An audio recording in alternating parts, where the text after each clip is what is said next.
Assalamualaikum warahmatullahi wabarakatuh. Bismillah walhamdulillah wassalatu wassalamu ala rasulillah Muhammad ibni Abdillah wa ala alihi wa sahbihi wa mawalah, amma ba'du. Selamat pagi para pemirsa setia. Assalamualaikum Nusantara dimanapun Anda berada. Alhamdulillah di pagi hari yang cerah ini Allah subhanahu wa ta'ala masih memberikan kita kesempatan untuk bisa menghirup udara di pagi hari ini. Mudah-mudahan kesempatan baik ini kita jadikan sebagai ladang ibadah kita di sisi Allah subhanahu wa ta'ala.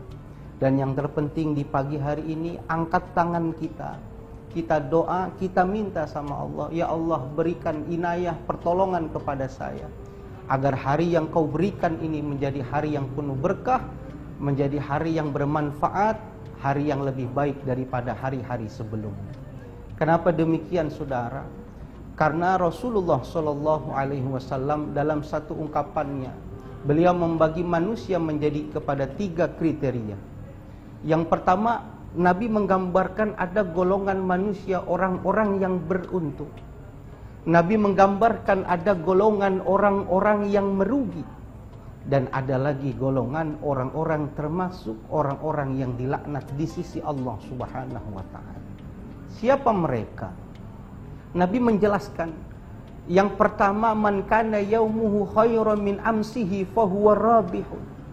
Siapa orang yang hari ini lebih baik daripada hari-hari sebelumnya, itulah yang dikatakan orang-orang yang beruntung. Yang kedua, wa man kana yaumuhu misla amsihi fahuwa khasirun. Siapa orang yang hari ini dengan hari-hari sebelumnya biasa saja, sama saja, ibadahnya stagnan, maka Nabi mengatakan itulah golongan orang-orang yang merugi. Tapi yang paling parah kata Nabi, wa man kana yaumuhu syarran min amsihi fahuwa mal'unun. Siapa orang yang hari ini lebih buruk daripada hari-hari sebelumnya, tahun baru ini lebih buruk daripada tahun-tahun sebelumnya, maka itulah golongan orang-orang yang dilaknat oleh Allah subhanahu wa ta'ala. Kenapa dilaknat oleh Allah? Karena inilah contoh orang-orang yang diberikan kenikmatan besar oleh Allah subhanahu wa ta'ala berupa umur yang panjang, kesehatan badan, tapi tidak dipergunakan untuk melakukan amal kebaikan dan meningkatkan ibadah di sisi Allah subhanahu wa ta'ala. Maka selaku kita bukan hanya orang Islam, tapi orang yang beriman kepada Allah, ada satu tradisi yang dilakukan oleh orang-orang yang beriman, yaitu melakukan introspeksi diri, muhasabah diri. Kita merenung sebelum kita dihitung oleh Allah subhanahu wa ta'ala atas perbuatan yang kita lakukan. Sayyidina Umar ibnul Khattab radhiyallahu an mengatakan, hasibu anfusakum qabla an tuhasibu. Hisablah diri kalian sebelum nanti kalian dihisab oleh Allah subhanahu wa ta'ala. Para pemirsa yang dimuliakan Allah subhanahu wa ta'ala, seperti yang saya katakan tadi, ada kebiasaan yang dilakukan oleh orang-orang beriman itu adalah muhasabah, introspeksi diri. Kita merenung dan mengingat-ingat, apakah hari ini kita sudah melakukan kebaikan sehingga menjadikan hari ini penuh berkah ketimbang hari-hari sebelumnya? Harus kita renungkan. Dari 24 jam waktu yang Allah berikan, harus ada beberapa menit saja kita untuk merenungkan diri dari setiap perbuatan yang kita lakukan. Kalau seandainya Bapak, Ibu, pemirsa semua di dalam renungan muhasabah diri, kita yakin dan terbangun sebuah keyakinan di dalam hati ini bahwasannya hari ini kita sudah melakukan kebaikan dan lebih baik daripada hari-hari sebelumnya, maka hal selanjutnya harus kita lakukan adalah bersyukur kepada Allah subhanahu wa ta'ala karena telah menjaga diri kita daripada melakukan kesalahan. Tapi yang menjadi tolak ukurnya apa? Dikatakan hari ini lebih baik daripada hari-hari sebelumnya. Apakah standarisasinya sama standarisasi kita dengan Nabi Muhammad SAW? Kan tadi Nabi mengatakan tuh, hari yang baik atau hari yang lebih baik daripada hari-hari sebelumnya orang-orang yang beruntung, barometernya apa? Kita seorang pedagang, maka dia akan secara lantang mengatakan, hari ini lebih baik kalau seandainya dagangannya lebih laris daripada hari-hari sebelumnya. Seorang pengusaha, apabila usahanya semakin meluas, ekspansi di mana-mana, harta kekayaan bertambah dalam hal duniawiyah, maka dia mengatakan hari ini lebih baik daripada hari-hari sebelum. Tapi apakah itu yang dimaksud oleh Nabi kita Muhammad SAW?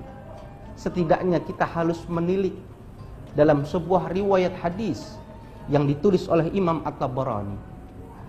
Seraya Rasulullah SAW mengatakan, "Idza ata alayya yaumun la azdadu fihi ilman yuqarribuni ila Allah fala burika li fi tulu'i syams dzalikal yaum."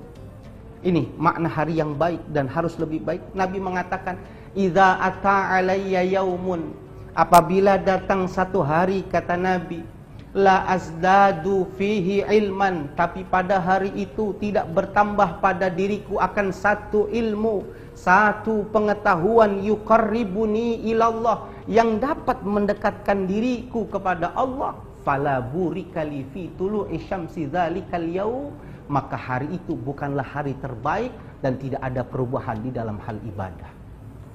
Apakah Nabi tidak mengakui kemajuan seseorang dalam hal duniawiyah? Tidak.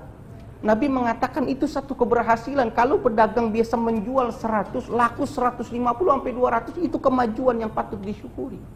Kalau seorang pengusaha tadinya cuma memiliki ruko, sekarang memiliki tempat luar biasa, itu juga satu kemajuan, kata Nabi. Tapi hal itu tidaklah sempurna bila tidak diiringi dengan ibadah dan keilmuan yang bertambah, mendekatkan dirinya kepada Allah Subhanahu wa ta'ala. Karena apa? Banyak orang-orang yang diberikan harta, diberikan kekuasaan, bukan semakin dekat kepada Allah dan memperbaiki amal ibadahnya, justru semakin menjauh kepada Allah Subhanahu wa ta'ala. Masyhur para pemirsa sekalian mendengar, guru-guru kita mungkin dalam acara ini sering menceritakan, ada seorang sahabat Nabi Muhammad SAW, hidupnya susah. Setiap pulang ibadah salat berjamaah, buru-buru pulang ke rumah, karena pakaiannya harus bergantian dengan istrinya yang ingin melakukan ibadah salat juga. Satu ketika himpitan hidup yang sudah tidak tertahan lagi, maka datang dia menghadap kepada Nabi Muhammad, minta, "Ya Rabb, doakan saya agar menjadi orang yang kaya, orang yang mampu, sehingga dengan harta saya inilah saya bisa menafkahkan di jalan Allah Subhanahu wa ta'ala." Awalnya Rasulullah SAW tidak langsung mendoakan, tapi karena sering meminta sahabat yang bernama Sa'labah ini, maka Rasul pun mengangkat kedua tangannya dan mendoakan kebaikan kepada orang itu. Maka Nabi mendoakannya. Sa'labah memiliki 1-2 ekor kambing ternak, lama-lama memiliki 100 ekor, bahkan lembahnya sudah penuh dengan kambing-kambingnya. Dan puncaknya dia membangun satu kandang yang besar, yang jauh daripada kota Madinah, sehingga menyebabkan Sa'labah tidak lagi beribadah bareng dengan Nabi Muhammad. Puncak kekecewaan Nabi terjadi ketika Nabi sudah tahu Sa'labah tidak beribadah bareng, tidak sempat berjamaah karena sibuk dengan harta kekayaannya. Nabi kecewa ketika Nabi mengutus sahabatnya untuk mengingatkan Sa'labah, dan Nabi meminta pajak zakat yang diwajibkan oleh agama, tapi Sa'labah tidak mau memberikannya. Situlah puncak di mana Rasulullah SAW memberikan gambaran dirinya merasa kecewa terhadap Sa'labah itu.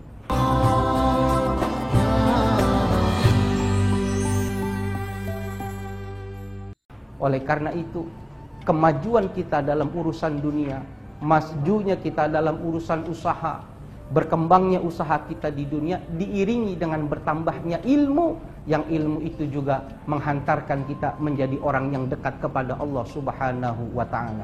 Mudah-mudahan pagi hari ini pula kita menyaksikan channel TV One ini, mendengarkan acara Assalamualaikum Nusantara ini, menambah satu keilmuan buat kita yang semakin mendekatkan diri kepada Allah Subhanahu wa ta'ala.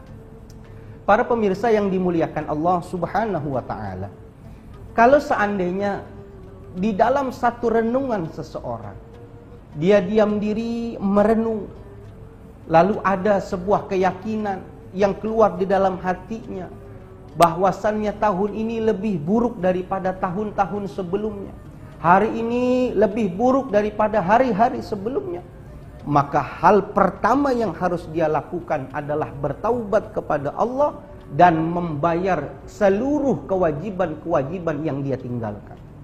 Kalau kemarin setahun full ibadah sholatnya nggak ada, di tahun ini niatkan dalam hati mengqadha daripada sholat-sholat yang ditinggalkan.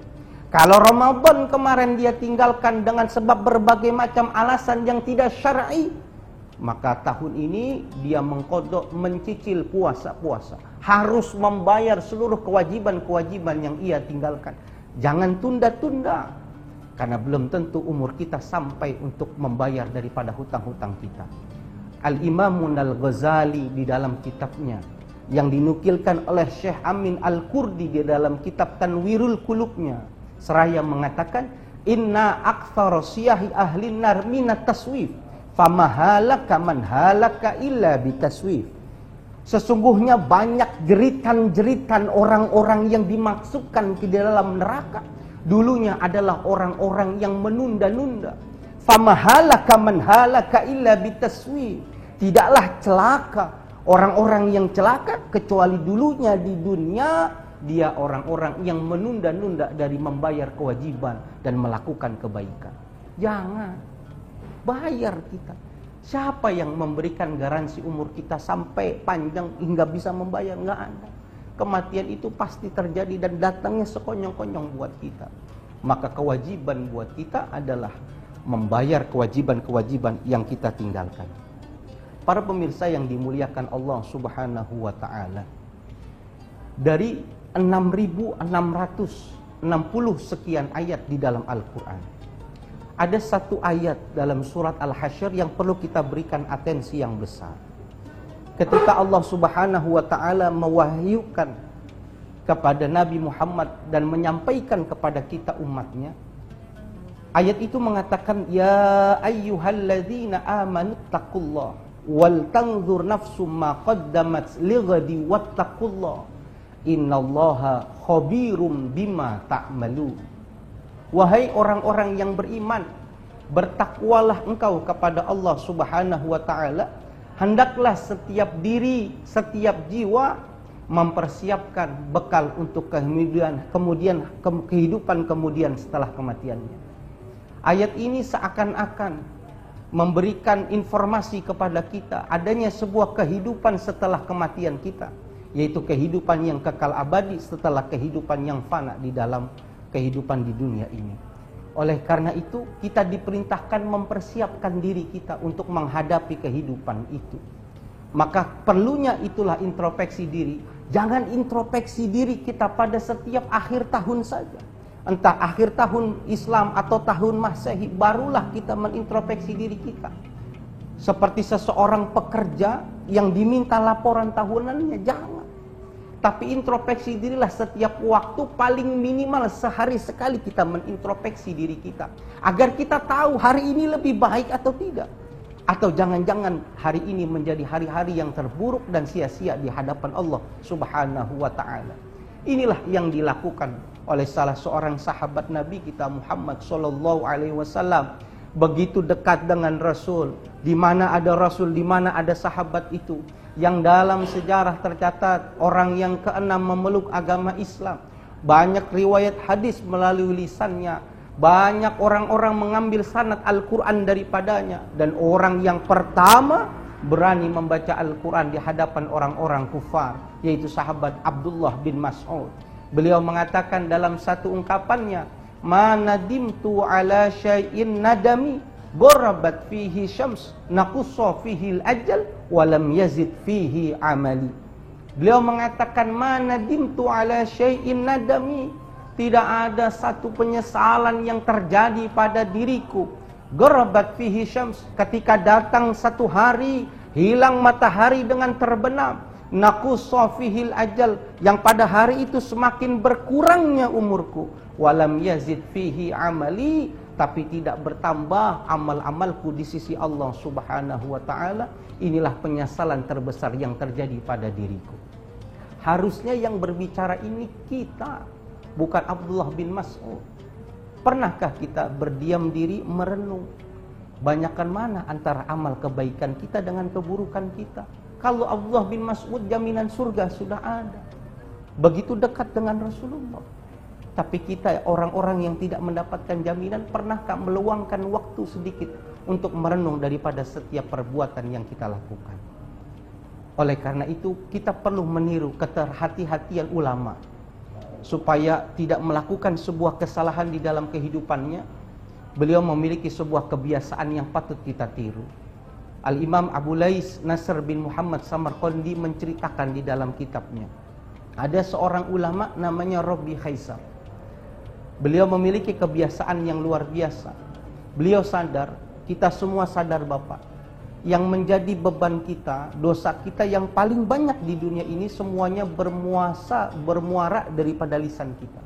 Dari mulut kita inilah yang menyebabkan banyak dosa yang kita lakukan. Sehingga orang ulama pepatah bijak mengatakan, siapa orang yang banyak omongnya pasti banyak salahnya. Banyak salahnya pasti banyak dosanya. Siapa yang banyak dosanya, tempat nerakalah tempat kembalinya. Fannaru aulabi, neraka tempat yang pantas buat dirinya. Sehingga dia tahu sumber kehancuran pada manusia itu ada pada lisannya, dan dia takut. Sehingga Rabbi Khaisam ini memiliki kebiasaan yang luar biasa. Ketika datang pagi, idza asbaha wada'a qirtasan wa qalaman. Datang waktu subuh, kayak kita seperti ini waktu pagi, hal pertama yang beliau lakukan adalah mengambil sebuah ballpoint dan secari kertas, lalu beliau taruh di dalam kantung baju beliau.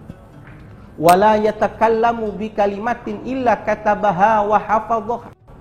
Tidak ada satu perkataan pun yang beliau katakan, tidak ada satu perbuatan pun yang beliau lakukan pada hari itu kecuali semuanya tertulis rapi pada kertas tersebut. Siapa yang menjadi lawan bicaranya, konten apa yang dia ucapkannya, tempat mana yang beliau singgahi, berkah atau tidak, semuanya tertulis di dalam kertas itu. Summa yuhasibu nafsahu indal masa. Maka ketika Rabbi Khaisam ini, ulama ini, sudah tidak lagi bermuamalah, sudah tidak lagi bermasyarakat, ingin fokus beribadah kepada Allah, maka di sela-sela ibadahnya beliau menghisap dirinya, menghitung-hitung amalnya dengan catatan-catatan yang beliau tulis selama sehari itu. Beliau baca dengan seksama. Adakah perkataan-perkataannya yang menyakiti daripada lawan saudaranya? Apakah ada langkah kakinya kepada satu tempat yang dimurkai oleh Allah Subhanahu wa ta'ala? Beliau baca secara seksama. Ketika beliau selesai membaca dan beliau tidak mendapati ada kesalahan di situ, maka beliau langsung bersujud memohon kepada Allah anugerah yang besar itu, mengucapkan terima kasih kepada Allah telah menjaga dirinya daripada sebuah kesalahan.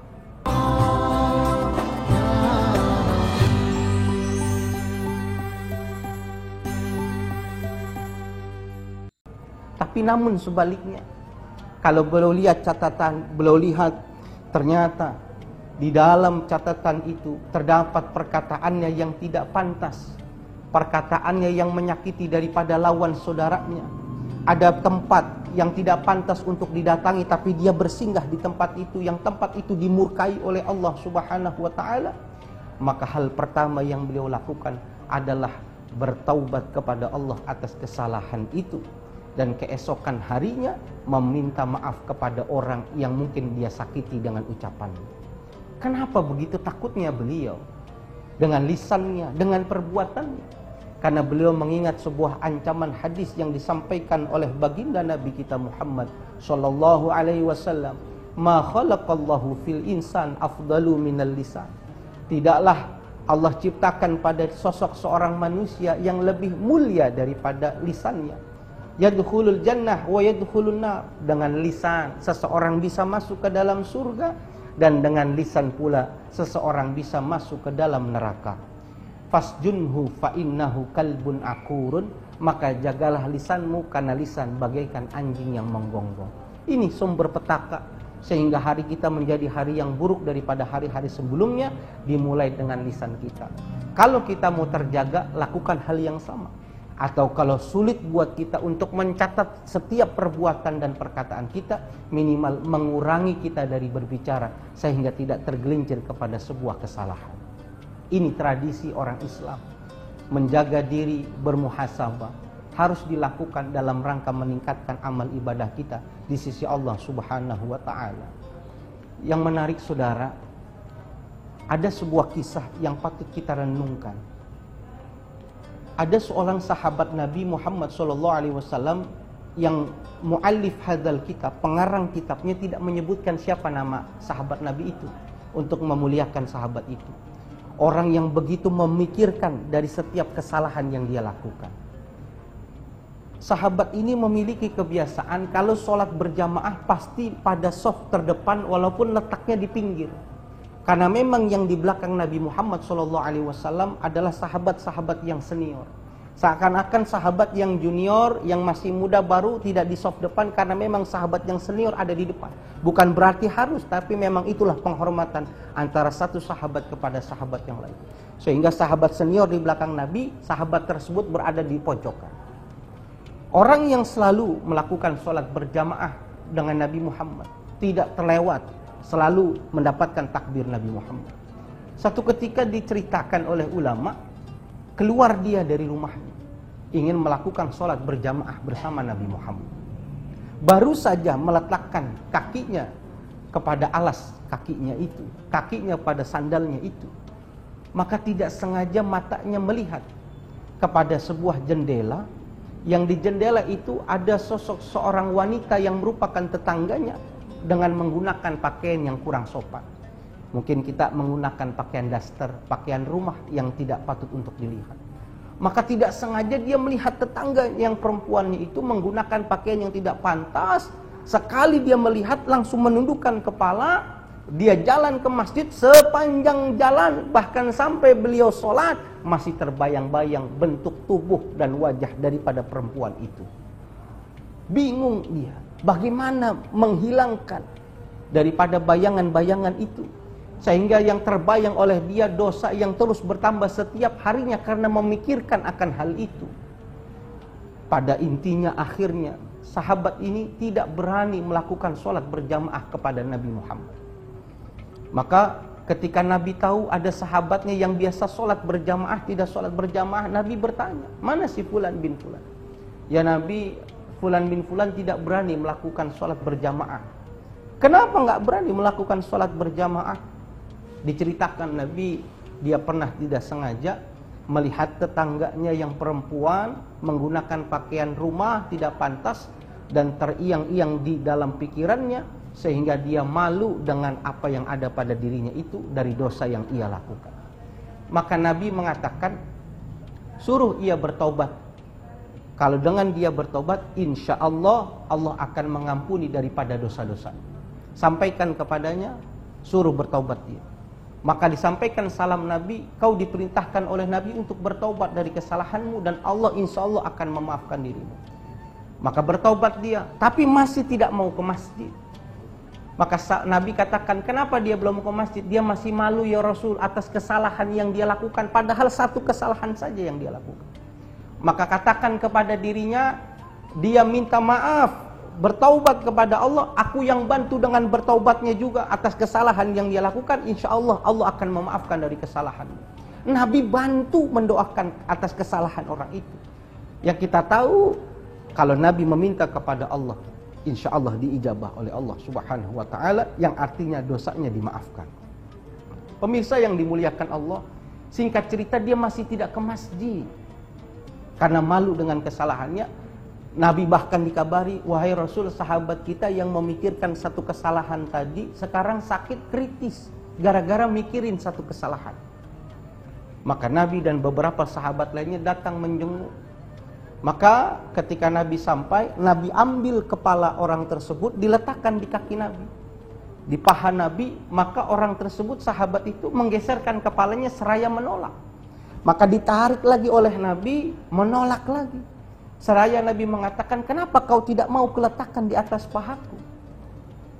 Bayangkan saudara, paha yang dibawa oleh Nabi untuk ibadah setiap malam, paha yang dibawa oleh Nabi melakukan Isra Mi'raj menghadap kepada Allah, ada orang yang diberikan kemuliaan, diletakkan kepalanya di paha Nabi, tapi dia tidak mau. Kita bisa katakan orang ini termasuk orang yang bodoh, tapi kita perlu dengarkan apa alasan. Dia mengatakan, ya Rasul, di kepalaku ini ada 2 bola mata, yang mata ini pernah kulakukan sebuah kemaksiatan, sehingga tidak pantas mata yang pernah melakukan kesalahan ini diletakkan di pahamu yang mulia ini. Maka wafatlah orang ini di hadapan Nabi Muhammad. Maka ketika orang ini wafat, meninggal dunia, maka Nabi menyolatkan dan menghadiri daripada pemakamannya. Satu hal yang menarik inilah bagi orang-orang yang bermuhasabah, menjaga dirinya dari kesalahan-kesalahan dia perbuat. Ketika Nabi hadir kepada pemakaman orang tersebut, Nabi berjalan seperti orang yang jinjit. Orang yang jinjit. Sahabat bingung, padahal tanah ini lapang, kuburan ini lapang, tapi kenapa harus jalan secara berjinjit?